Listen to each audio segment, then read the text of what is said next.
బాగోరు. నిజంగా బాగున్నారా? అంటే 2 క్వెషన్స్ ఉన్నాయి. బాగున్నారు, ఎలా బాగుంటారు? చాలా బాగున్నాం. మాధురి లేదు, హ్యాపీగా ఉన్నారా? అలా అని కాదు, మాధురికి బలపరుస్తూ ఓకే. మేం బలపడుతూ హ్మ్. ముందడుగు ఎలా వెయ్యాలి, ఇంకా ఎన్నెన్ని విజయాలు సాధించాలన్న ఆలోచనలో హ్మ్. నిమగ్నమై చాలా బాగున్నాం. బట్ 4 ఏళ్ళు ఇద్దరు కలిసి ప్రయాణం చేశారు 4 ఏళ్ళుగా. దాదాపుగా ఏ రోజు మీ ఇద్దరు దూరంగా లేరు. లేదు, అలాంటిది ఈ దూరం, ఆ విరహాన్ని ఎలా భరిస్తున్నారు? ఇది అంటే విరహ వేదన. విరహము కూడా సుఖమే కాదు, నిరతమ చింతన మధురమే కాదు, కానీ ఇది కాదు. కానీ హ్మ్.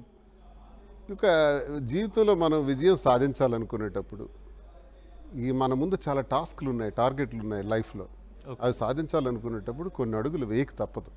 అది కలిసి ఉండి కొన్ని, తను విడివిడిగా కొన్ని, తను చేయాల్సినవి కొన్ని, నేను చేయాల్సినవి కొన్ని. ఇప్పుడు బిజినెస్ ఫీల్డ్లోకి ఎంటర్ అయినాం, టెక్స్టైల్స్లో. ఒక్కోసారి నేనే వెళ్ళాల్సి వస్తుంది, ఓకే. ఒక్కోసారి తను వెళ్ళాల్సి వస్తుంది, ఒక్కోసారి 90% ఇద్దరం కలిసే చేయాల్సి వస్తుంది. హ్మ్. రకరకాలుగా ఉంటుంది, తప్పదు.